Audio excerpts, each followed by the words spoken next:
everyone, it's Jean from the Inky Owl Studio. Welcome to my channel and welcome back. I want to thank you right away for all the support I had over the tutorial of the Samperia Forest folio. Thank you for your encouraging comments, and I'm happy to hear so many of you trying either doing the tutorial as I presented it or trying ideas that you learned from it. So I appreciate that. I am going to be starting a new project, and it's a design team project for Ephemeras Garden. And the kit that I have chosen to work on is called Love is Chic. It is a delightful little shabby chic kit. I really do love these little graphics in here. It has a little bit of a Parisian flavor, but wonderful graphics. And of course, this has got a theme of love to it, but there is a lot here that you can work in and make it whatever you want to make it.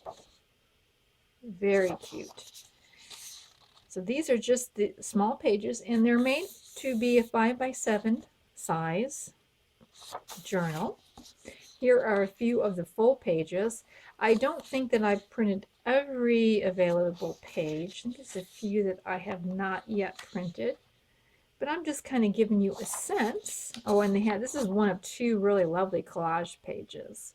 And I mean, you could use this anywhere in the Shabby Chic journal. I just really like that. Here is some of the ephemera that is available. She's got 6 photographs. I've reduced them down to half sizes, but these are 3 of them. Little French postcards. And here's the last sheet that I printed out. And it has these really nice word tags. So yeah, I think and I love the theme of roses in them. So I'm really looking forward to this kit. I think it's going to be a lot of fun. Now, for the structure of the kit, I am, of course, going to make it 5x7, because that's the size of the kit. And I have here some chipboard that's cut to 5x7. You could definitely, layer a couple layers of perhaps packaging, cardboard, or something of that nature. I am doing a particular cover that I saw Nick the Booksmith do, and I will link her video down below. And that cover is using upholstery fabric. And so this is a pretty heavy piece of upholstery fabric, and I've sewn around it just to cut down the fraying a little bit, although I want some fraying to happen. I did sew few times around the perimeter there just to kind of cut it down a bit. I cut the fabric piece just a wee bit larger than my 5x7 chipboard, as you can see. And then I'm leaving 1.5 inch spine in between, but that could be wider, narrower, depending on how much you have to sew into your journal, how many pages you want. So essentially, it's a little counterintuitive. She has used glue, the chipboard, or she used books. You could use old books and the covers of them. She had you glue it to the front, which is like, oh, shouldn't you glue it underneath? But by doing it this way, then whatever you cover your chipboard with is what becomes the cover. So here I have a cover that I've already made, and so this will be glued onto here. I'm going to be doing the back cover today to show you how this happened. And then what will be, oh, and I also put in some pockets. Okay, I sewed in a couple of pockets here for the inside, and so this is how it will look when you open it up. And then for the spine, I'm not sure what I'm going to do exactly yet. She just merely sewed right into the spine. I don't know. I might do that, but I might do something different here, and I'm still kind of working that out a little bit. So I just merely cut my piece of fabric just a little bit bigger than my covers, sewed around them. And for the front here, I took 2 pages, and because I want to give this a Parisian feel, so I covered it with this portion, and I cut this out and glued that to the front. Put a little bit of other pieces of ephemera in the kit. I might put more on the front. That's just where I'm at. Now what I also did was I glued 2 of these together. Now this is a pretty heavy chipboard, but I glued 2 pieces to make it more like a book board. I mean, this is just like a book cover. And so that's what Nick the Booksmith used. She used actual book covers, or the cover from books. I glued these 2 together just to make it nice and sturdy that way. And once I did that, now I'm going to cover it. And I'm going to cover it using this piece that has, both pages have this, it's like a spread. And very simple, as you can imagine. We'll just put glue on the board, and I try to make sure I get around these edges. And I'm using glitter glue, but you could use Fabri-Tac. You can use any glue you want. Right? And we'll turn this over, and so I'll be putting it in right about like this, so that I have enough on the edges and on the bottom to wrap around these 2. I will cut off a little bit here on top because I don't need quite that much. So you need about 1 inch beyond your chipboard. And so I did the same kind of covering when I made the ring bound journal using the bird kit from Victoria Designs a few months ago. So about like that, and then we're going to miter the edges, and I'm just going to cut. Okay, so I want to cut close, but not right at that point. So I'm just going to cut. Let me draw the line to kind of show where I'm going to cut. So I'm going to cut something like that. It's very close, but it's not touching. That line might be a little close. Let me just do it like this. So that's about what I'm doing there. And I'm cutting that all the way around, and I'm eyeing it up. But you could draw a line. Okay. All right, and now let's just sort of come up along the side to start our crease and make sure that it's close. There, I will glue down. I don't know if there's really a right or wrong way to do the gluing. Probably not. I usually, though, glue down the short ends. I don't know. I don't think it matters.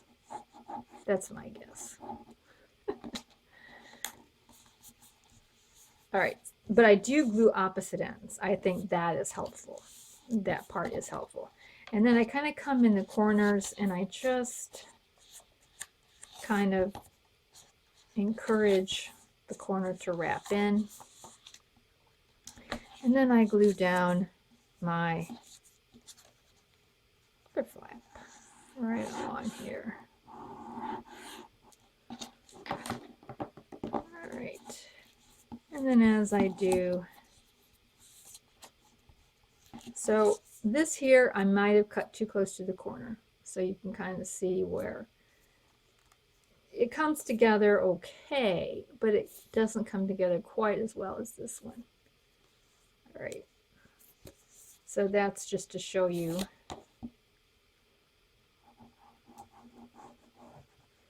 Okay, I'll show you my well, I don't know if it's really a mistake, but kind of show you the nitty gritty. There you go. So all of that is glued in. Now it's wrapped around there so you don't see the edge. So once I've done that, of course we need to ink around it a little bit, or I do. You probably might not, but since I do want to kind of make it a shabby chic. Not necessarily grungy, but I do want to make it kind of worn, torn type of a look. So now our cover is all finished, and that's exactly how I covered the other one. And so now we're going to glue the covers in. So at this point, if you are going to close this with a tie, which I'm going to, you'll want to make sure you've glued your tie in at this point. And then I'm going to get my Fabri-Tac, and we will glue this part in. All right, I went ahead and glued it in off camera, and I also changed out my ribbon to Sari Silk because I like that better. And I'm going to now do the second, or the back cover. And so I glued it down, you know, just a little bit showing all the way around. What I want to do now is I want to make sure that I get this,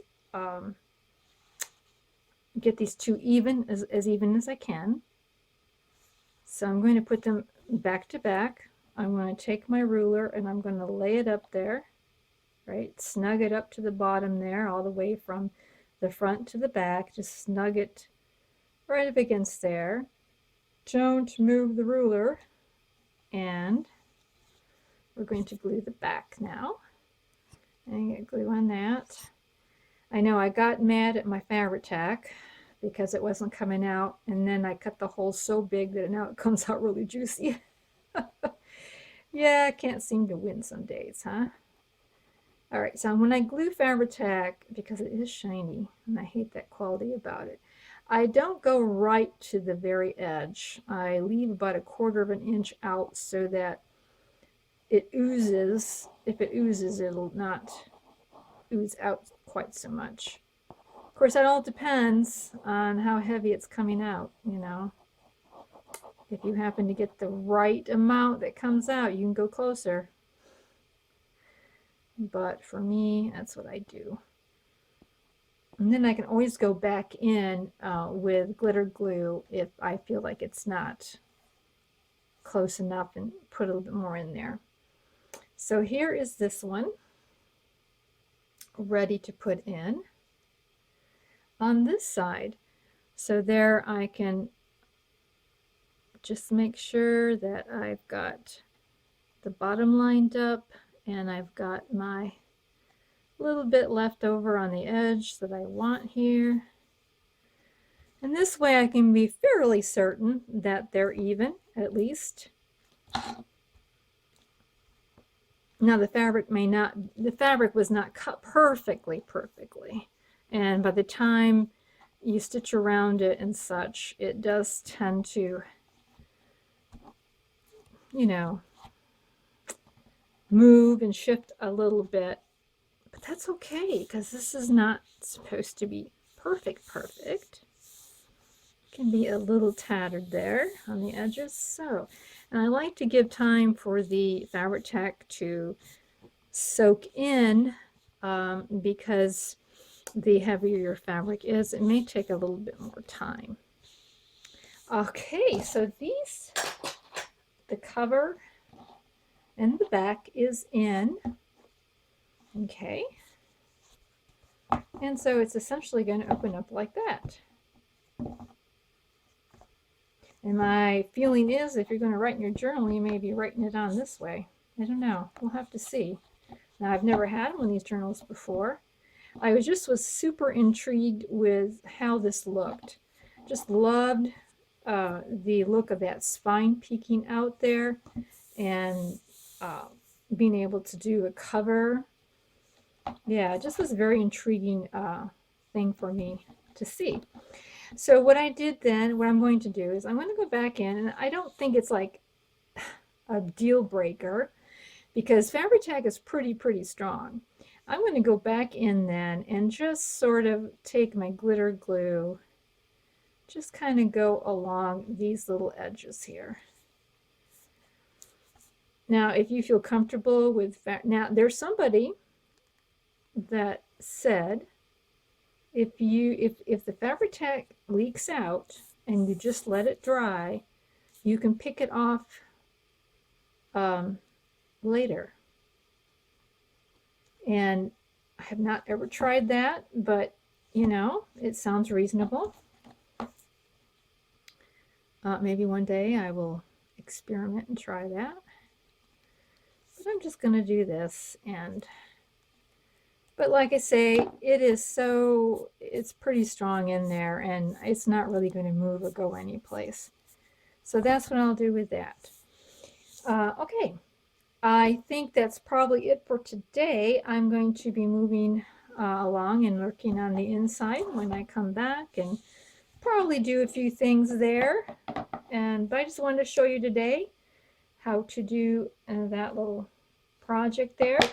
And thank you so much for viewing. I do appreciate every comment. I read every one of them. I did want to say that comments on my Stamperia forest, somebody, one person asked to do something like that similar thing with an 8x8 pad, which is kind of intriguing too.